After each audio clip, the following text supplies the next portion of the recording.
सहना भवतु सहनो भुनक्तु सह वीर्यं करवावहै तेजस्विनावधीतमस्तु मा विद्विषावहै। ॐ शान्ति शान्ति शान्तिः।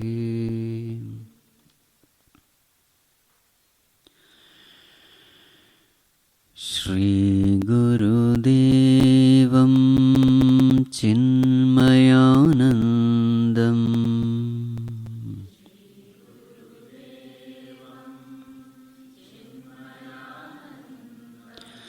प्रणमाम्यहं गुरुदेवम् अहर्निशम्।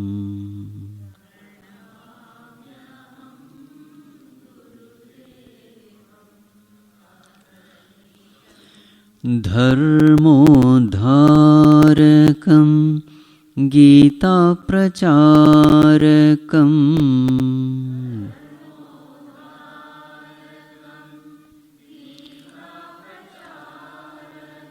आनन्दरूपम् आत्मस्वरूपम्।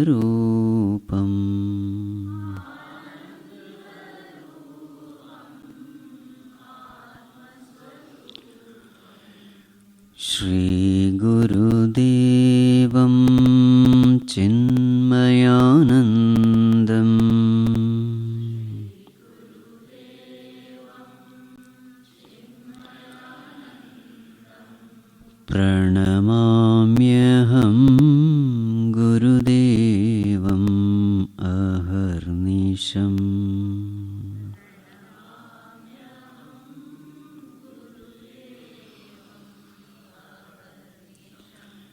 तामसहारकम् उत्साहवर्धकम्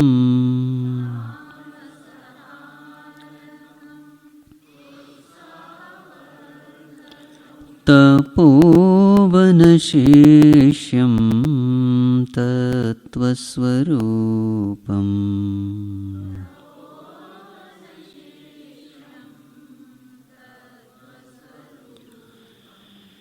श्रीगुरुदेवं चिन्मयानन्दम्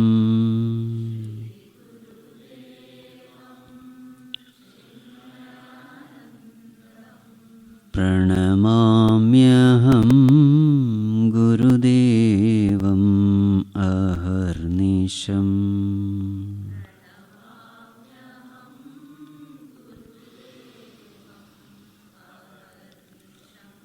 प्रेमहृदयिनं परमविरागिणम्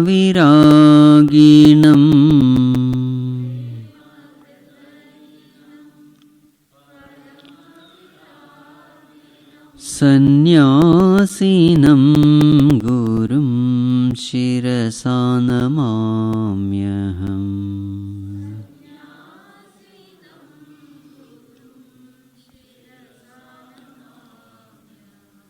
श्रीगुरुदेवं चिन्मयानन्दम्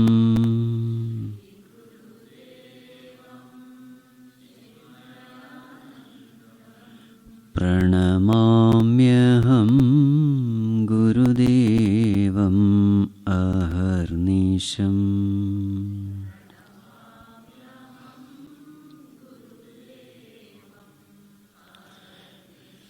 प्रणमाम्यहं गुरुदेवम्।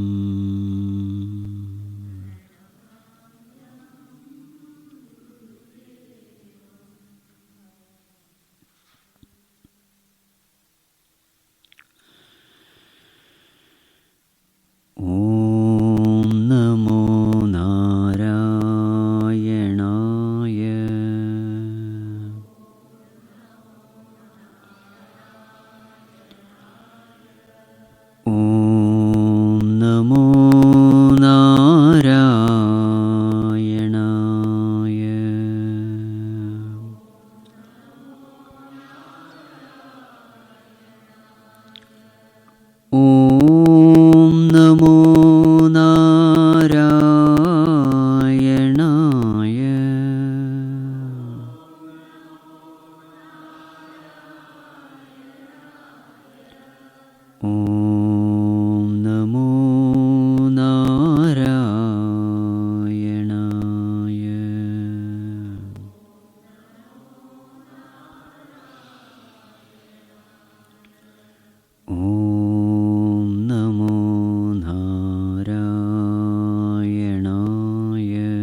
इंद्ररुद्रमरुतः स्तुन्वन्ति दिव्यैस्तवैः वेदैः साङ्गपदक्रमोपनिषदैः गायन्ति यं सामगाः ध्यानावस्थिततद्गतेन मनसा पश्यन्ति यं योगिनः यस्यान्तं न विदुःसुरासुरगणाः देवाय तस्मै नमः देवाय तस्मै नमः.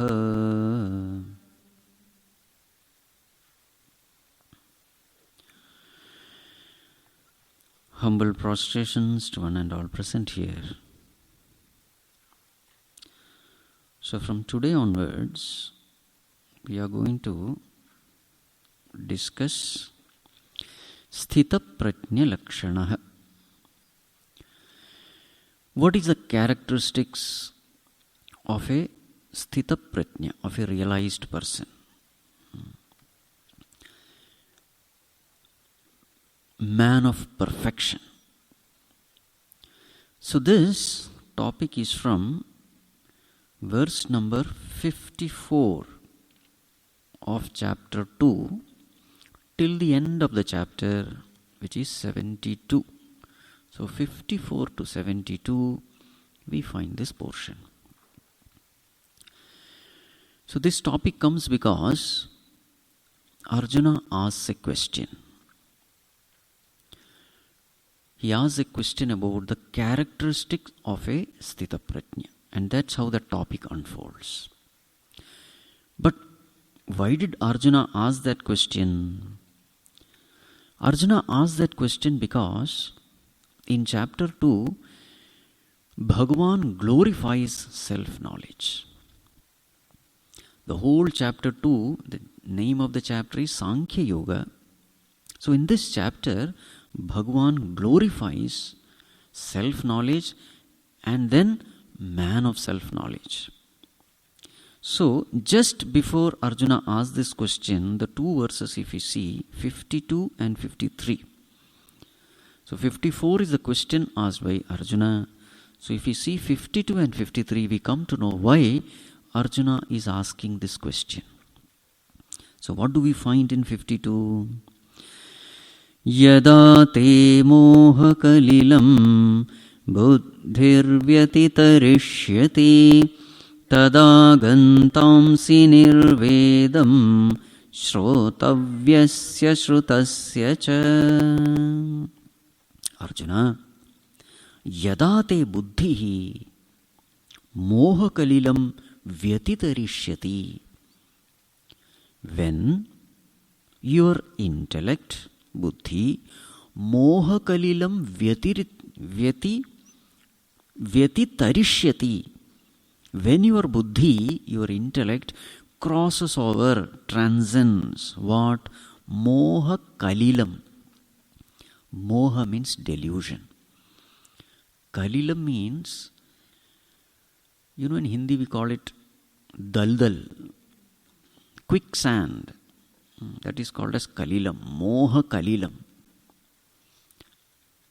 When your intellect crosses over this quicksand of delusion. Now, what is the unique feature of this quicksand? A person who is in that, the more that person struggles to come out, the more he gets immersed in it. The very effort of coming out itself puts that person in trouble. This world is also like that.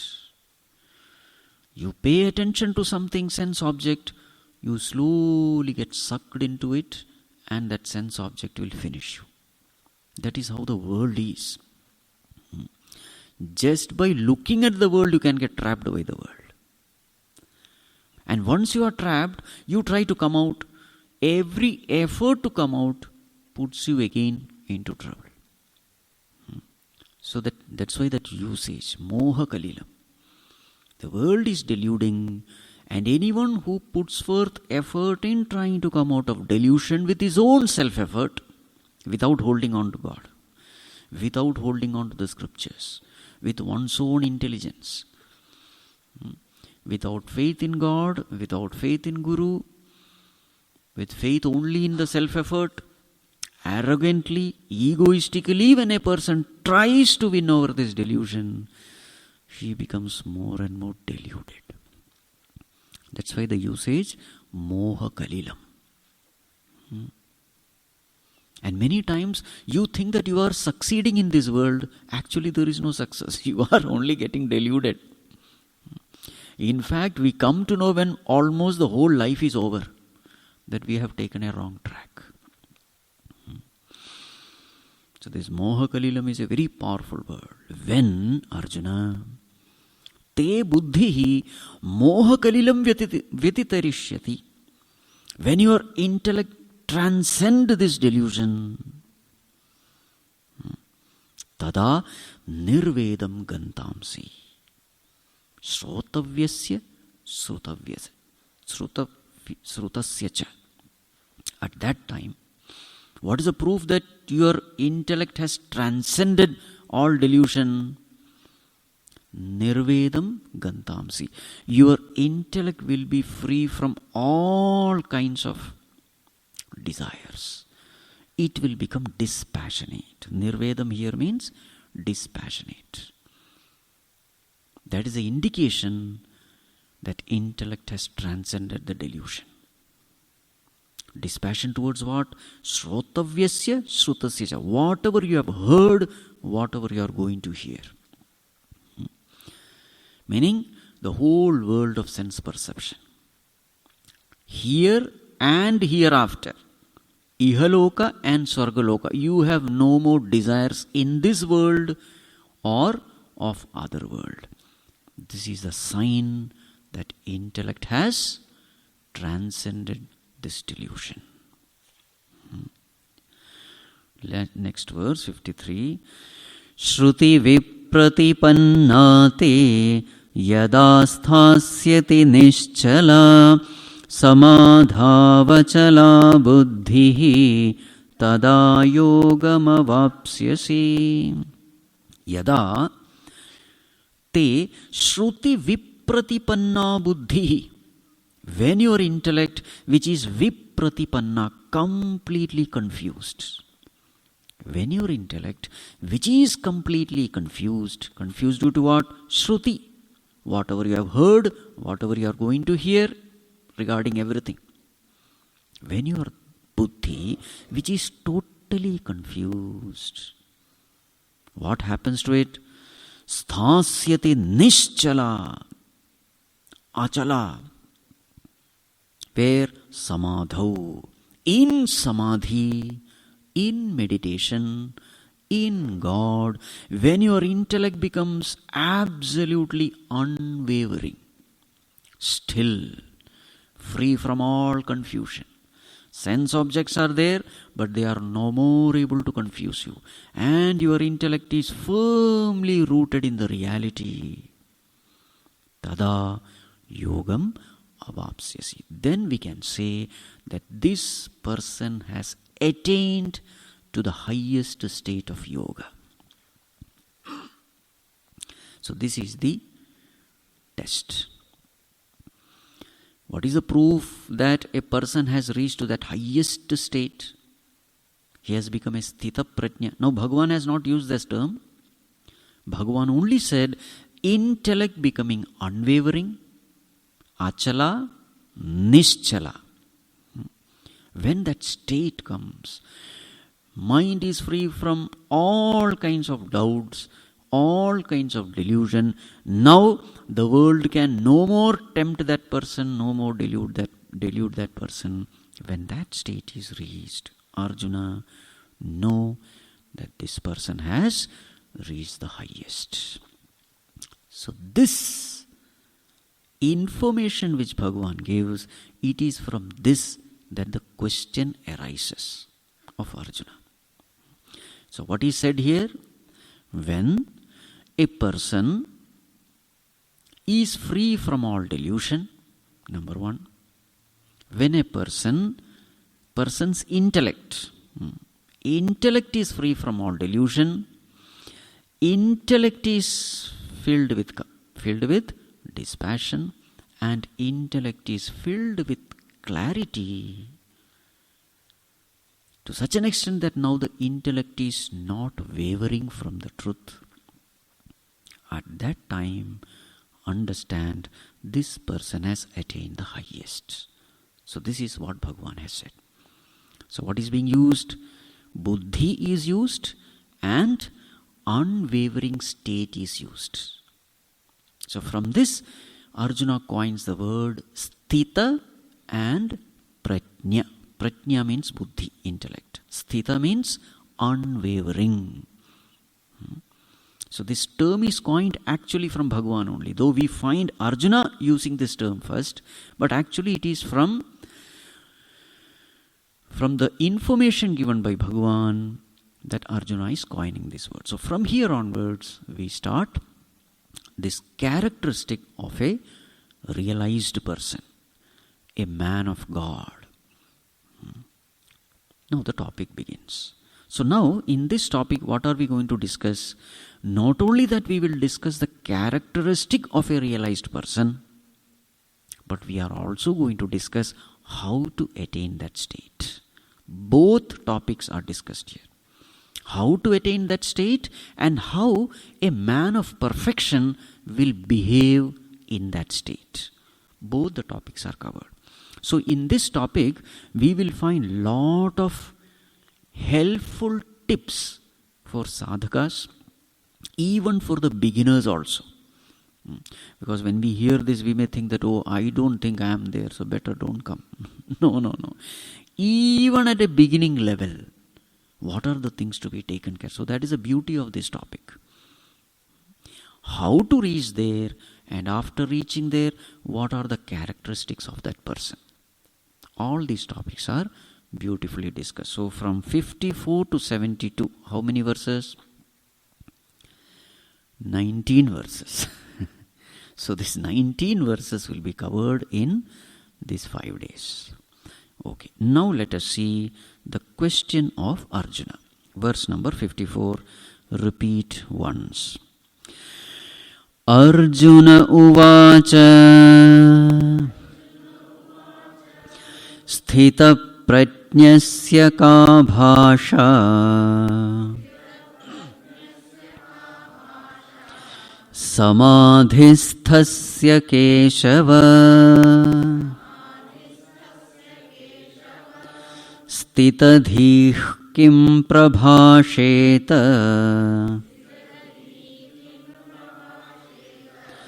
Kimasita vrajeta kim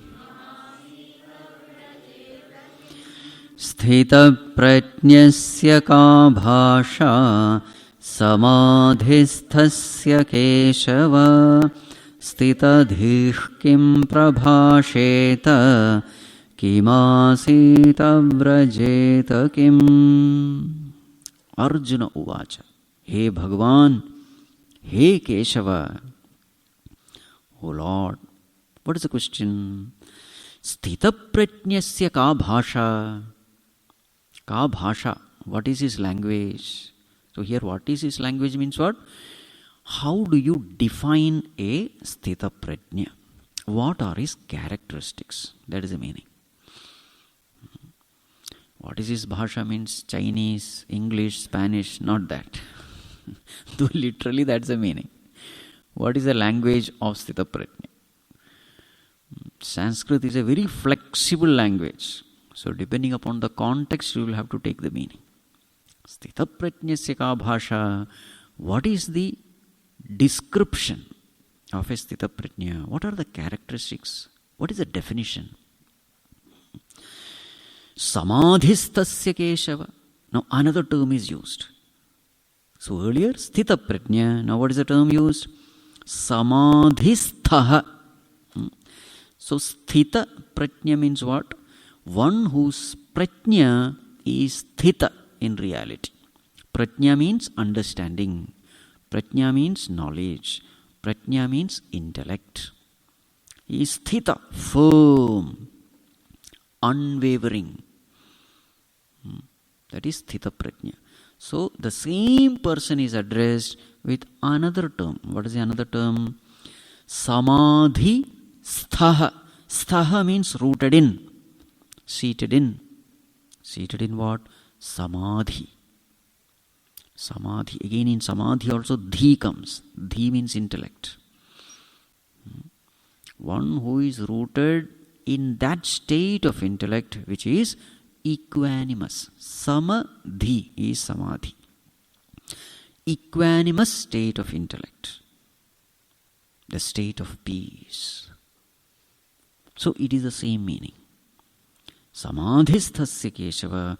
Another term is used again. Sthita dhihi kim prabhasheta.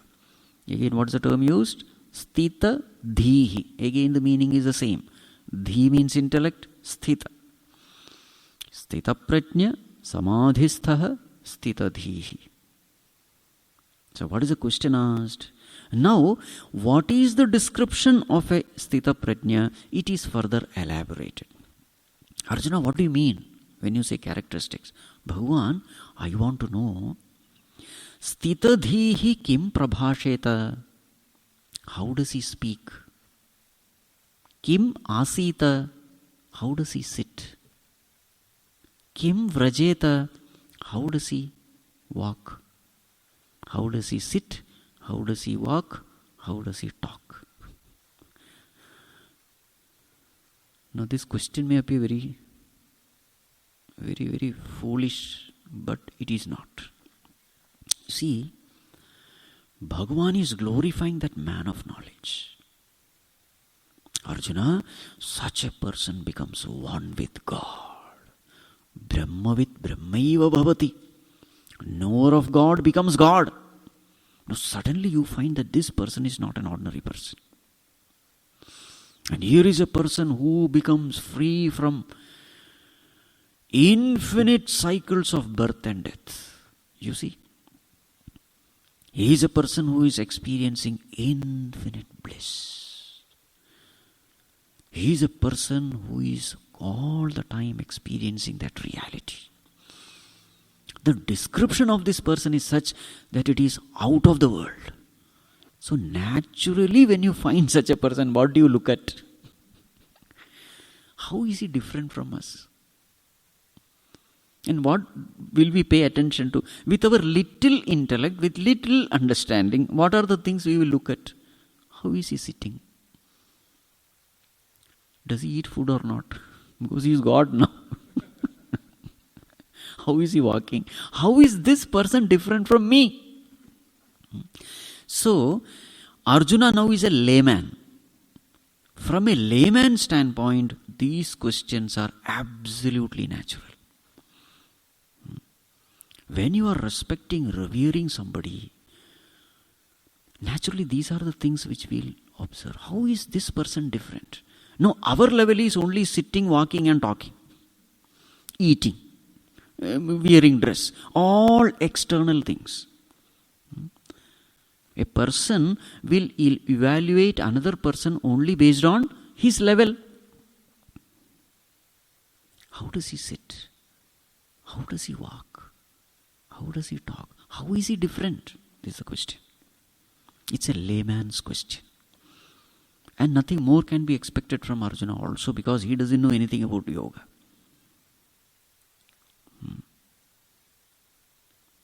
That's all we have to understand. But if you analyze, no, Vyasa Rishi has written it, so something must be there. So we can dive a little bit more. Sitting means when he is with himself. What is his state when he is with himself? Meaning with respect to his body, mind, intellect, senses. How will you describe? That is Kim Asita. Left to himself, what is his state? Second is Kim Vrajeta. How does he walk? Meaning what? When he is in the world, how does he look at the world?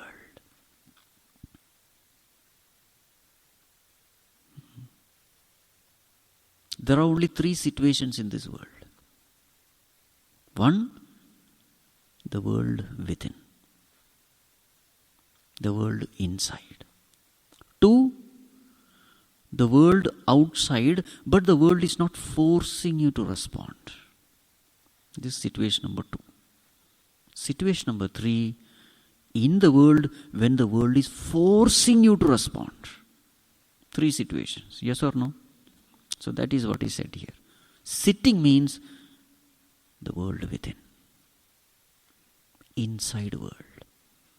Walking means outside world, but which is not forcing you to respond.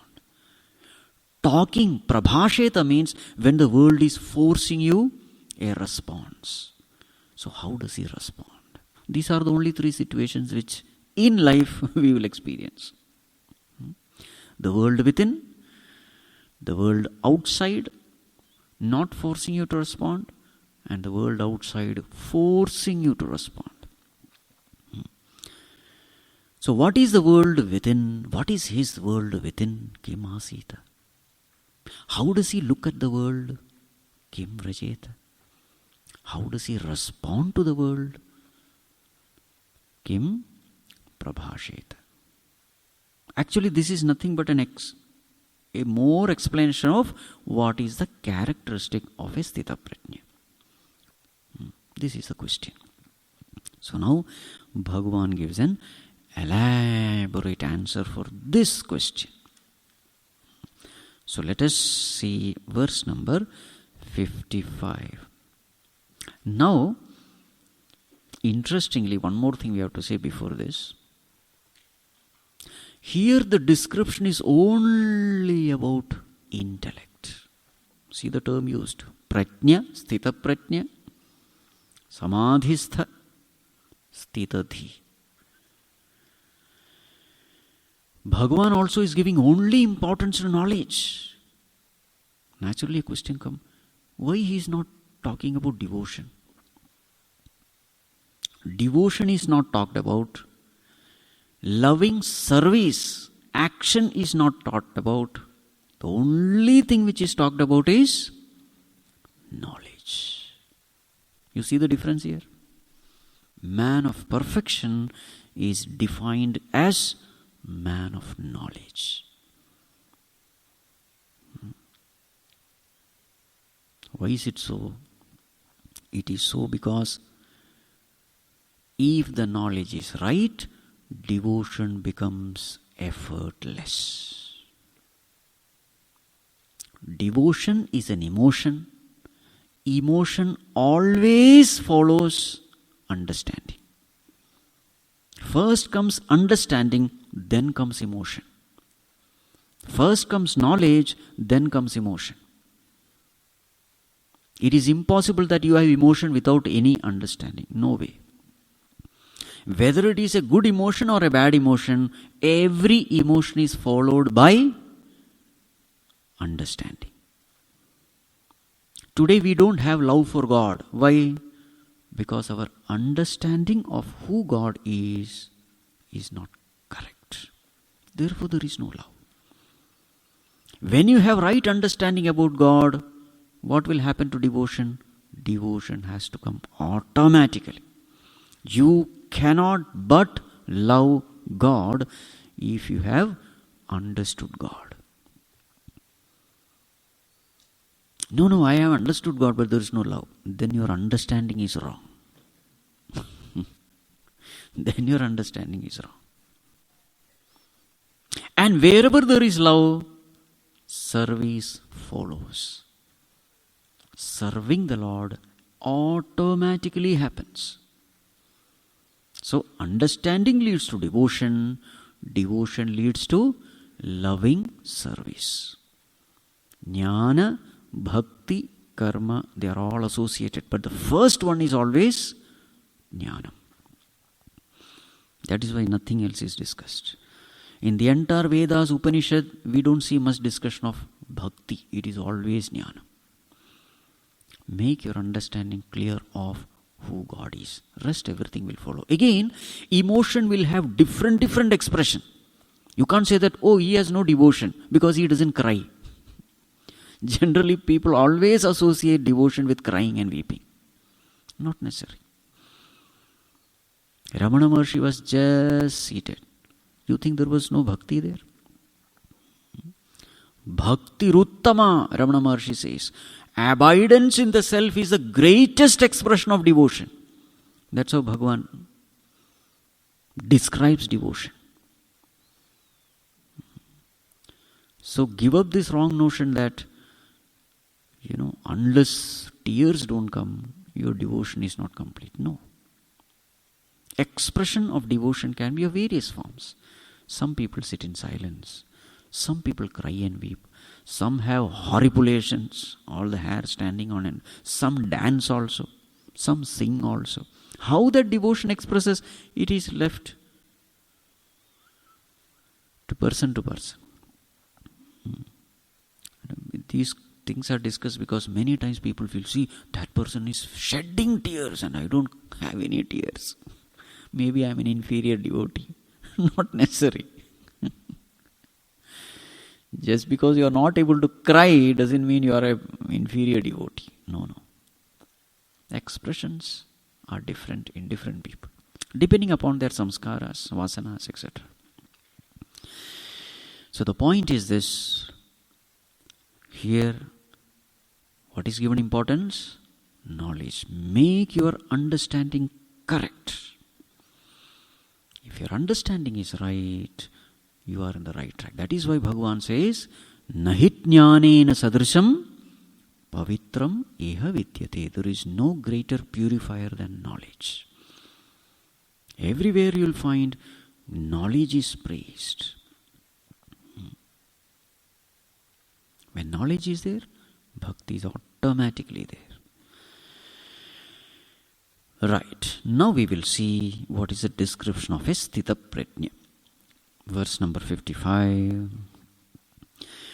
Shri Bhagavanuvacha Prajahati yada kaman Sarvan parthamanogataan Atmanyevatmana tushtaha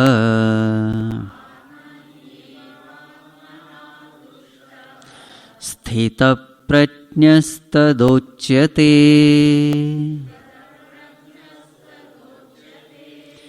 Prajahati yada kaman Sarvan parthamanogataan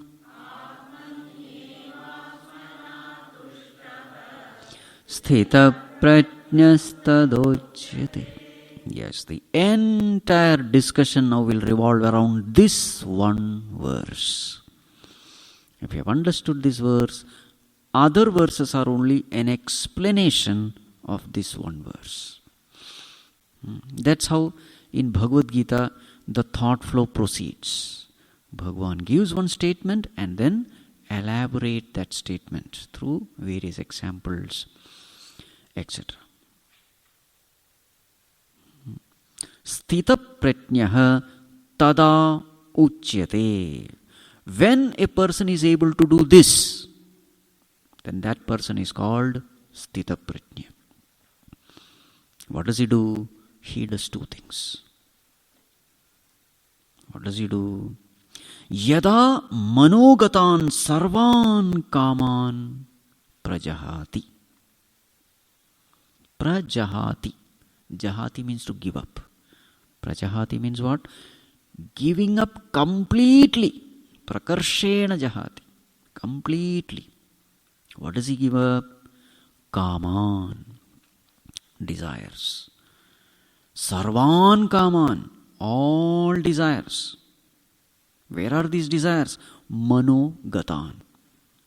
The desires in the mind.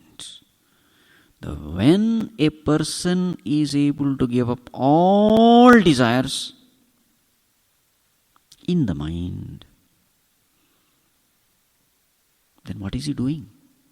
Tushta, completely contented. Where Atmani tushtah, contented in the self. Atmana tushtah, contented by the self. So he finds contentment in the self, by the self. In fact, this is an expression. Atmanyeva atmana tushtah. This expression you will find it in many places repeated. In the Upanishads. Bhagavan is only taking that expression from the Upanishad. Atmanyeva atmana tushtah. Contented in the self, by the self. And therefore, it is this contentment which is expressing as desirelessness. Prajahati. Why prajahati? Because tushtah. A contented person becomes a desireless person. A discontented person becomes a desireful person.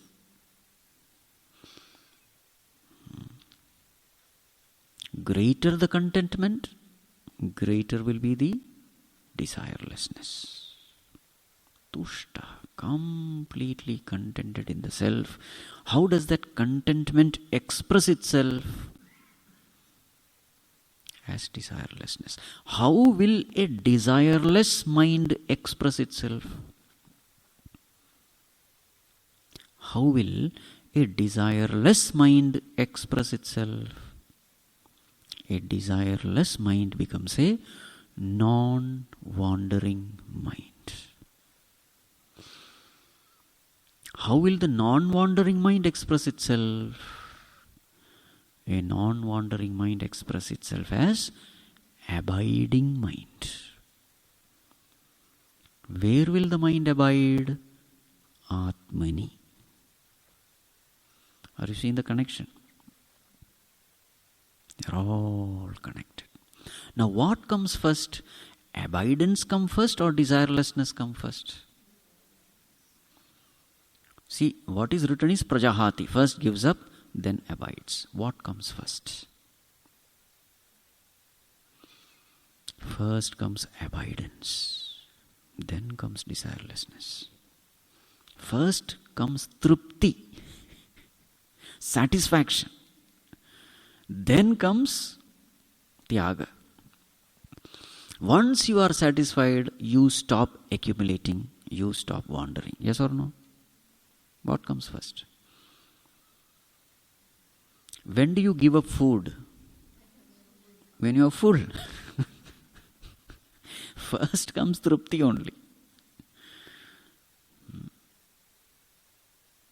So though in this line, prajahati is the first word written, but actually in experience what comes first? Tushta. As you are more and more contented in the self, the mind becomes more and more desireless, because what is the essential reason why the mind desires sense objects? Mind is desiring sense objects for happiness.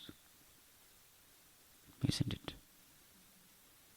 What mind wants is happiness. But that which it wants, it gets here. It gets in full measure. It gets it in original form. It's original bliss. Not reflected. Not borrowed. Once you get the original, you give up the duplicate. Prajahati.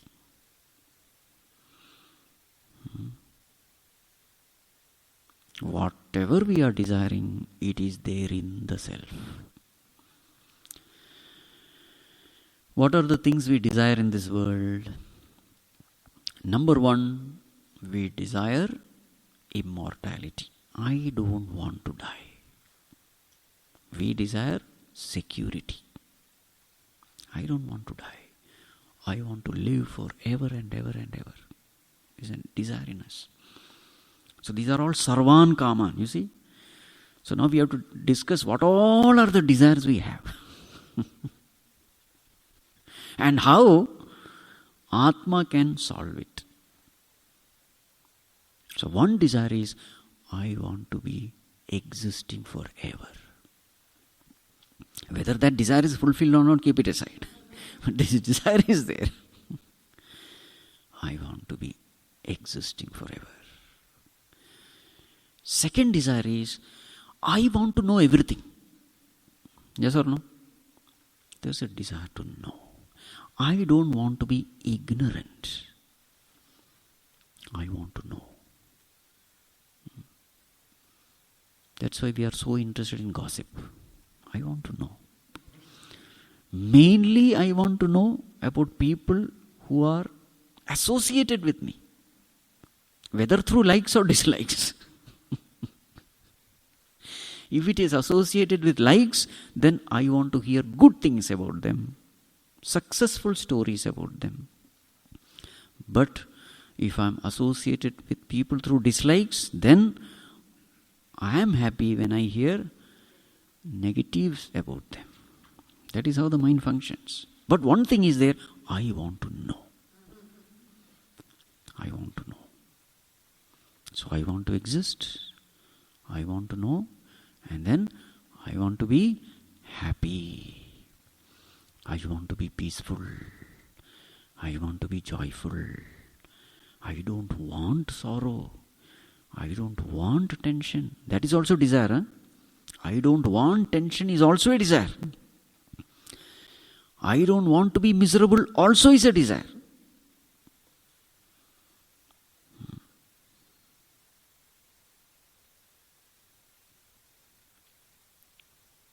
Then what are the other desires? Others should obey me. I want freedom. This is another desire. I want to be free. I don't want to be dependent on others for anything. This desire is there or not? Yes, I don't want to be dependent. I'm happy when I'm independent. This is a good homework for all the study group members. What are the different types of desires which come in the mind? And how Atma fulfills that desires. A good assignment which all of us can do. Because what is written here? Sarvan kaman prajahati vai atmani tushta. How this one thing can solve all my problems, all my desires. It's a very good homework we all can do. So, I want to be free. I want to be independent. I don't want to obey others. But I am happy when others obey me.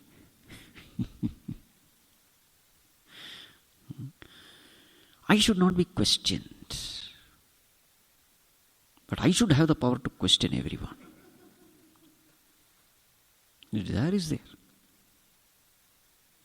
Everybody should love me. Everybody should respect me. Everybody should trust me. Yes or no? Everybody should value me.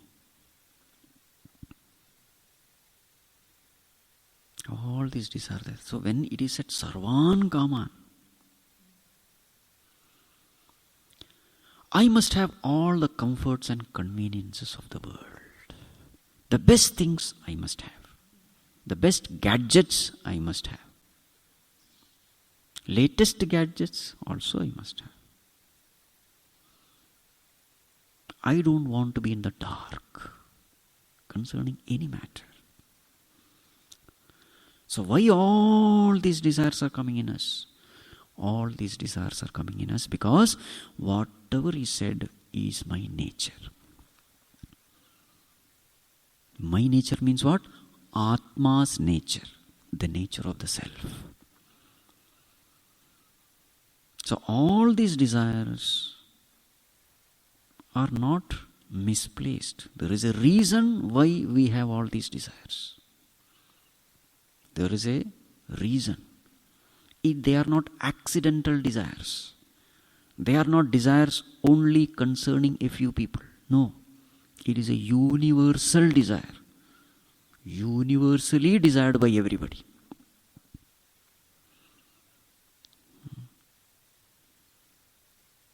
We cannot but desire this. So, all these manogatan sarvan kaman, it is very, very natural in everyone. There is nobody without these desires. Nobody.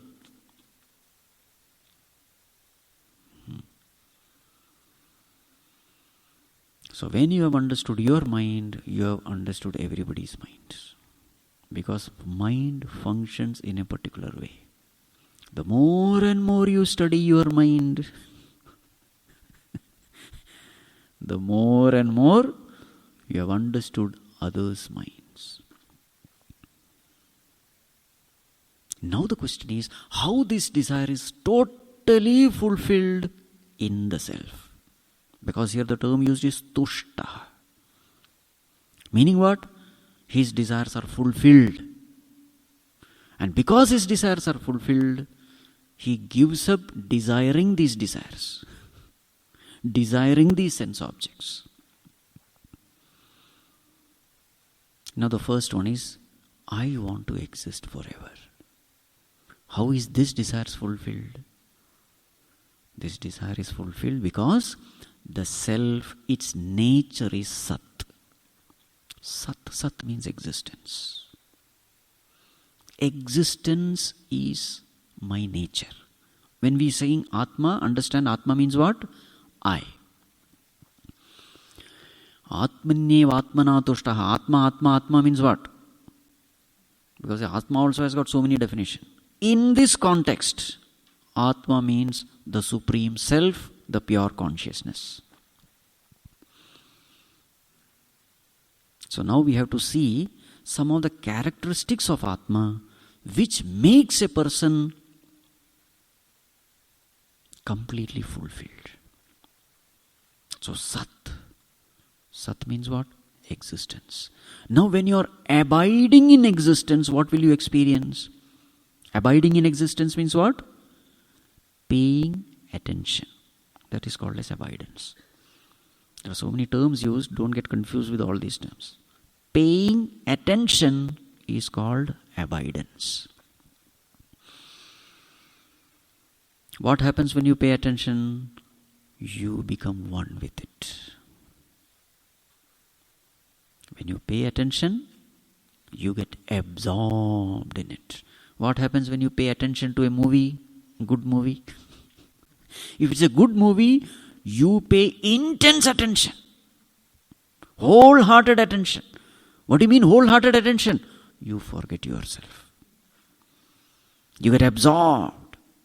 Children, when they play video games, you may call, Beta, dinner is ready. He will not even listen. He has not heard. That is called as absorption. Greater the interest, greater the attention paid. And greater the attention paid, greater the absorption. And greater the absorption, you become one with that. Tadatmya bhava, Sanskrit term. Tad atma, that becomes me. So now, this person's entire attention is upon the self. Now this is called as devotion for God. See, the self is God. Atma is God. Pure consciousness is God. So how does that devotion express itself? Devotion expresses itself being devoted to. It expresses paying attention. You see the definition of devotion? Paying attention is devotion. It is love. It is an expression of love. The more you love, the more you pay attention. A mother who loves her child cannot but pay attention to the child. So these are all the inner things. Outer expression may be tear, joy, etc. That's a different matter. But inside, the core definition is this. So, Atmani Tushta. His attention is entirely upon the self. Now, what is the nature of the self? Sat is the self. Sat is its nature. Sat means what? Existence. What is existence? How will you define existence? The only way you can exist is state of being. Existence is that which cannot become non-existent. So once you are experiencing infinite existence, absolute existence, imperishable existence, will you be scared of death? Will you be scared of mortality? No. So this person's attention is upon the consciousness. Consciousness is deathless. Therefore he becomes free from the fear of death, because he knows body alone dies, not me. So what has happened? Prajahati. What did he leave? Kaman. In this case, what is that kama? At the body level, I should always remain alive. There is a kama there. If not this medicine, that medicine, that medicine, this medicine, this medicine, this operation, surgery. Fine, do all that, whatever is necessary. But deep down, he knows a time will come when none of these medicines will work. A time will come, none of these surgeries will work. Even the advanced, nothing is going to work. This body has to go. He is prepared. Whatever, what you call, medical, this thing you go through. But at the back of the mind you are prepared. This is called Prajahati. Whatever the body has to go through, that prarabdha, taking medicine, going through surgery, it has to go through. You can't do anything. But deep down, there is total fearlessness. Why? I know there is no death. I know means what? Not an information, but experience. Direct experience, subjective experience. Information cannot give you strength. Only experience can give you strength. Have you experienced it? No, I have read book. That is of no use.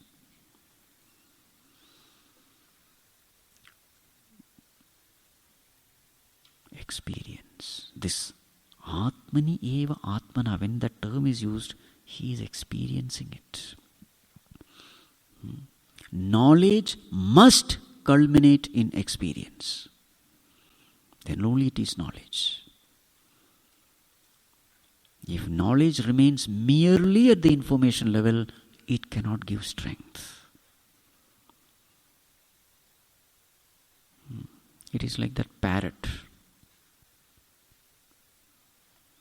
Talking so many things but doesn't know what it is talking about. Culmination of knowledge is in experience. And experience alone can make you wise. Mere information can make you knowledgeable, but experience makes you wise. And wisdom expresses as beautifully responding to situations. This is the expression of wisdom. It makes you respond.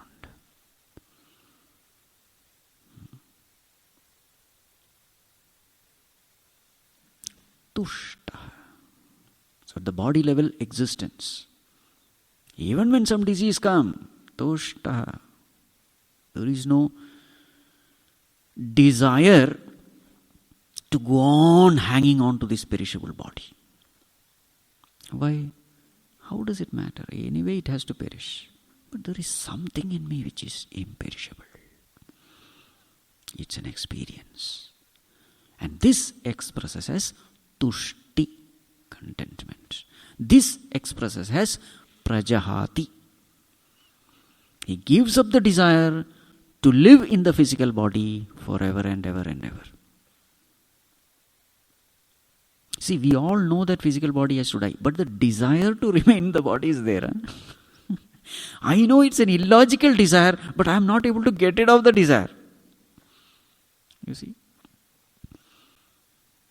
Many times, though something is illogical, we don't want to give it up. Desire to live in the body is something like that. But here, prajahati gives up completely. You see how each one. Now again, desire to know the world. We are coming to chit now. Sat is over. Now chit. The desire to know.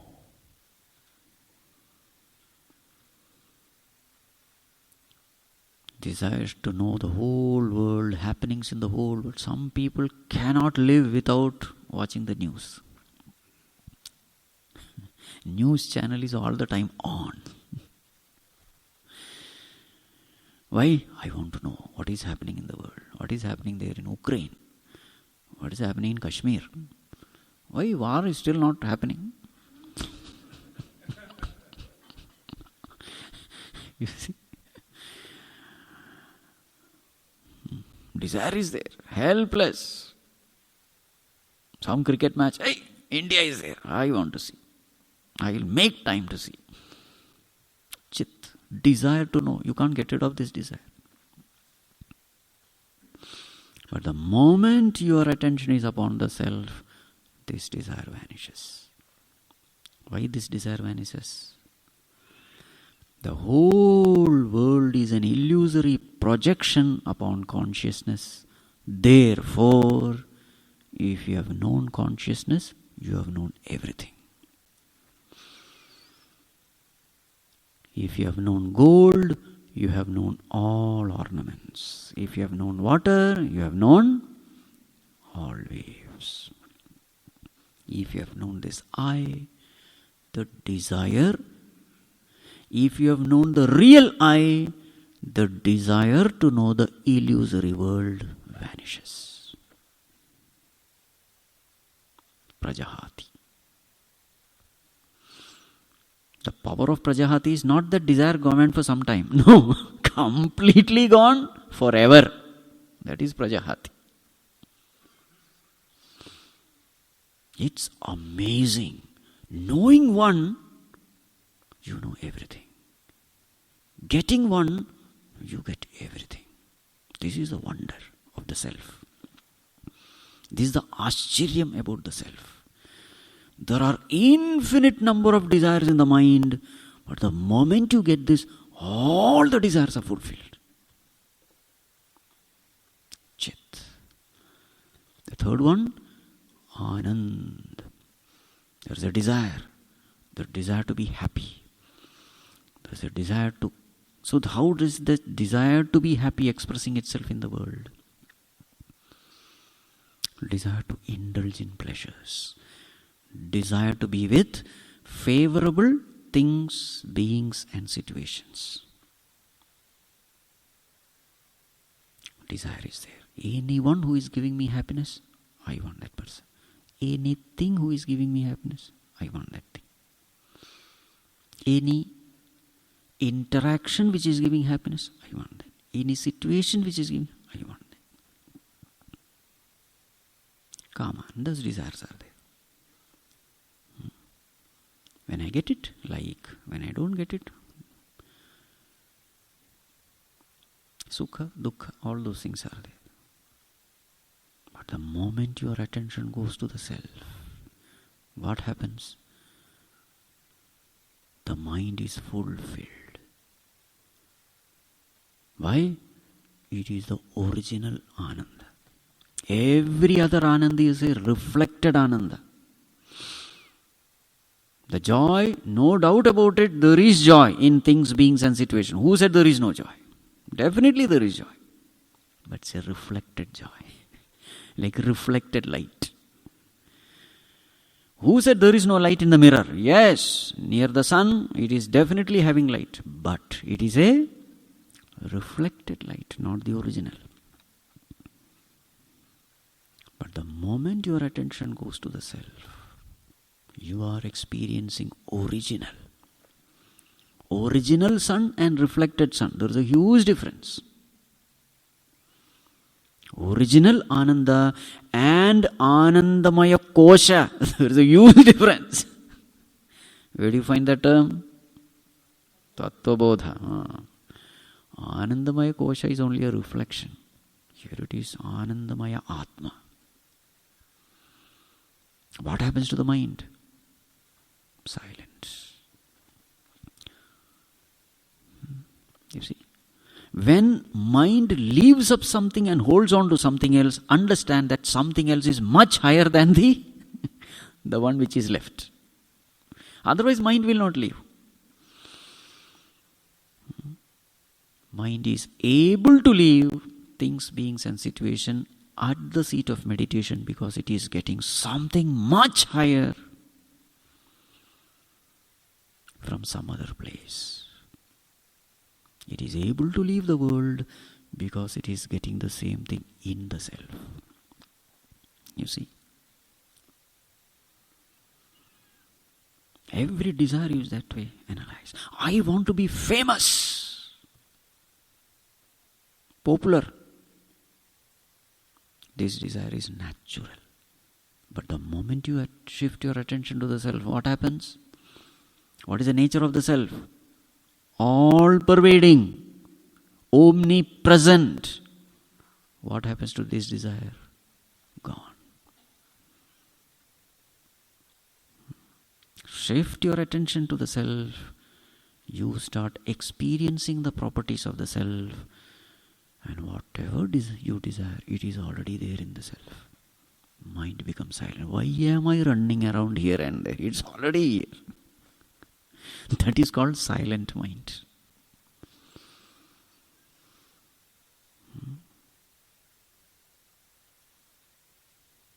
I want to be free and independent.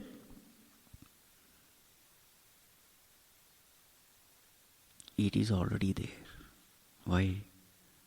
This Atma is the very substratum and support of the whole world. Causeless cause. So that which is the cause is the highest, that which is the effect is lower. Lower need not listen to the higher.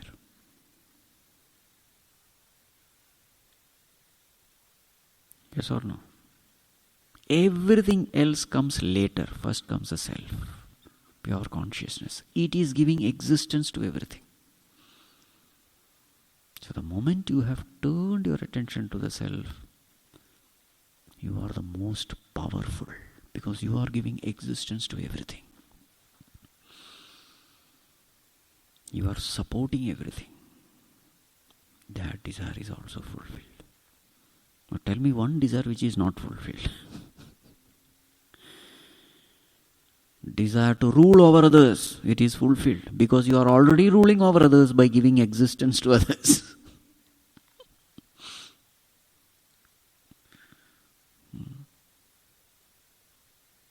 Prajahati. Sarvan kaman prajahati. But that prajahati comes from where? Atmani tushta. First do this. Rest, everything else will follow. What are we trying to do at the seat of meditation? We are trying to do prajahati without avoidance. It doesn't work. It doesn't work. Giving up is not the first step. Even while climbing the rope also, holding the higher is the first step. Leaving the lower is second. Leaving the lower becomes very easy when you are held on to the higher. Don't say, no, first I will leave the lower, then I will hold on, then you will fall only. There is a sequence. These verses are so beautiful because how many mistakes, blunders we are committing in the path of sadhana.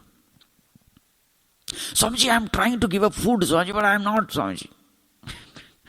I am trying to give up this habit, that habit, but I am not able to. All the problem is this. You are trying to do prajahati without abidance. This is the problem. First, relish the joy of discipline. Then discipline automatically comes.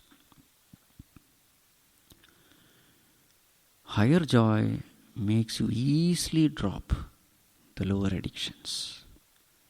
This is the way. First, expose the mind to the higher joys. Once the mind is exposed to the higher joys, leaving the lower addictions is easy. But without exposing the mind to the higher joy, leaving the lower is impossible. This is the mistake committed by most of the sadhakas. Fix your mind in God, rest everything will fall in place. Develop love for God, rest everything will fall in place. But without that, you do 100,000 things, nothing will work. Daivi hesha gunamayi, mama maya duratyaya. Nobody can cross over mama maya, but mameva ye prapadyante. Do this. Prapatti. Sharanagati. Surrender unto God. Rest everything is easy. So now, two things. What are the two things? Because this person is abiding in the self, he is able to give up all desires. Now, there is also one more thing we have to see. As a person abides in the self. Abidance means what? Paying attention. Paying attention. As a person abides in the self, what happens to the ego? As the person abides in the self, the ego disappears. Because what is the definition of ego? Consciousness identified with the body is ego. What is identification? Paying attention. See, so many terms confuse us. What is identification? Paying attention. Paying attention means what? Absorption. See? So how is ego born? When your attention is upon the body and body-related activity, then we are at the level of ego. If we want to indulge in any pleasure of the world, it can be done only through the BMI, through the ego. So as your attention is more and more in the body, more and more your attention will be upon the world.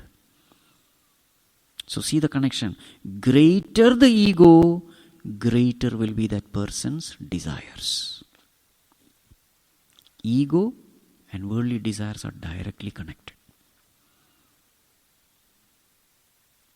Egolessness and desirelessness, they are directly connected. So sarvan kaman, who is the source? Ego.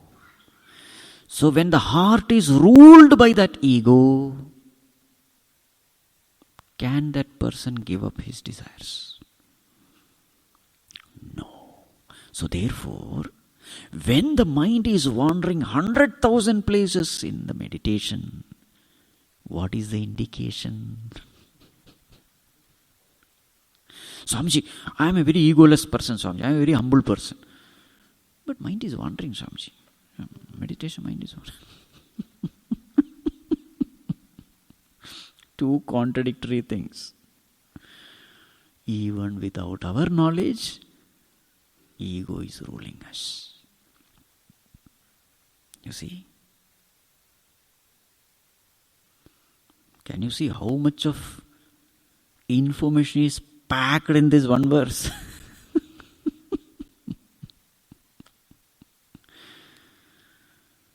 When the mind is wandering everywhere, the one thing surely you are not doing is abidance in the self. If you are not abiding in the self, it simply means you are abiding in the non-self, you are abiding in ego. How is it that I am abiding in the ego? How do I know that ego is ruling me? I am abiding in the ego. Look at your mind. If it is wandering, it is filled with worldly desire. If it is filled with worldly desire, it is extroverted. If it is going out into the world, there is only one way through which it can go out to the world, and that one way is the way of the ego. The moment you are thinking of a worldly object, remember, the first thing you do is you become a BMI. Then only you can think of a worldly object. Otherwise not possible. First, I am so and so, then I want such and such thing. From I am to I want. This is the channel. So if the mind is filled with worldly thoughts, you are operating as a BMI. And if you are operating as a BMI, what is happening? Anatmani eva anatmana asantushta. Total dissatisfaction in the non-self, because of which you are craving the world. The craving for the world comes from total dissatisfaction in oneself. And why am I totally dissatisfied with myself? Because now, in the place of Supreme Self, I find the individual self, the egoistic self, the little self. And that little self is a beggar. Little self means what? Identify with the body. Now he is begging for long life, he is begging for health. All because this little self will be happy only if every organ is functioning properly, which is an impossible thing. You see? The little self is begging respect, love, power, possession, position. Constantly begging. And that begging is taking the expression of Sarvan Manogatan Kaman. So the mind wandering here, there. You can't stop the mind. Yes, mind can be stopped only in one condition. What is that? Sleep.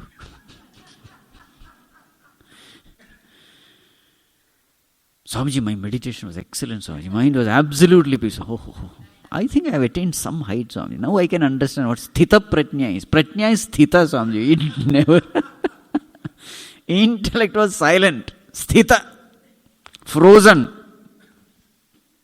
Frozen intellect is also called Sthitaprajna, okay? Brain dead. That is the translation of Sthitaprajna. Brain is not functioning. That is because of tiredness. How much can vikshepa happen? Wandering, you get tired and then you go to sleep. Samadhistaha. Remaining alert, remaining vigilant. Can you attain the state of thoughtlessness? This is a challenge. That's a healthy state of mind. That is the proof that mind is truly abiding in the self. Wide awake, but free from wandering.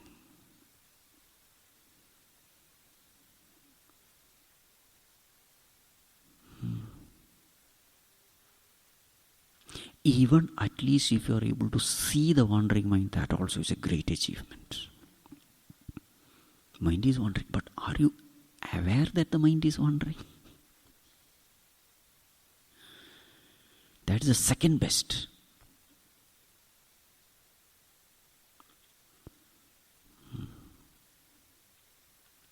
Because there is a state where you are wandering, but you are not even aware of wandering.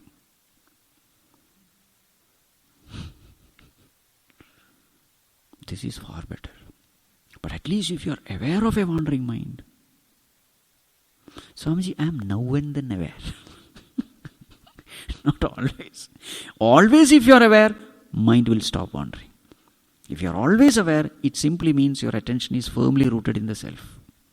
Because to become aware of the wandering mind, you have to be a witness. And that witness is consciousness alone.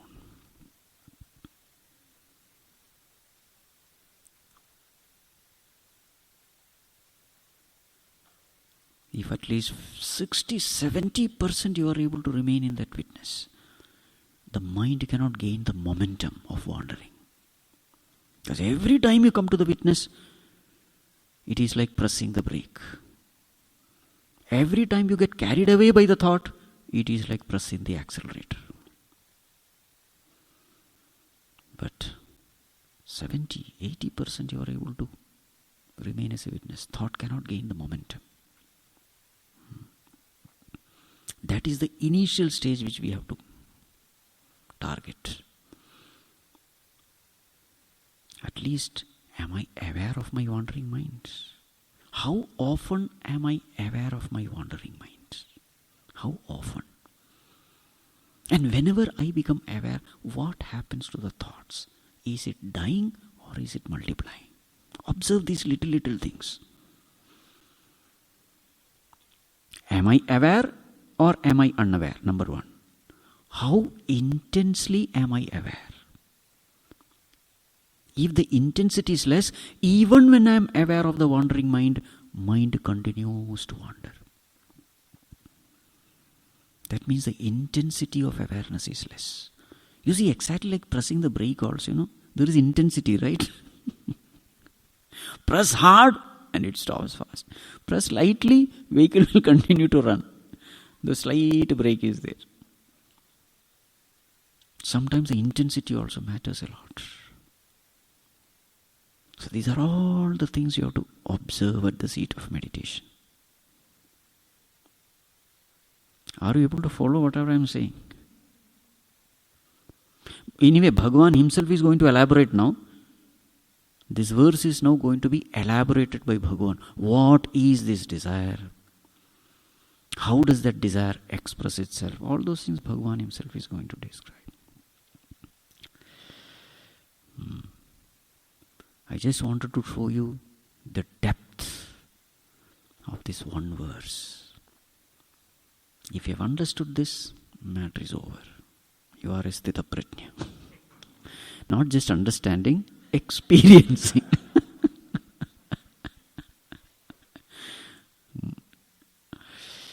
More of it we will see tomorrow.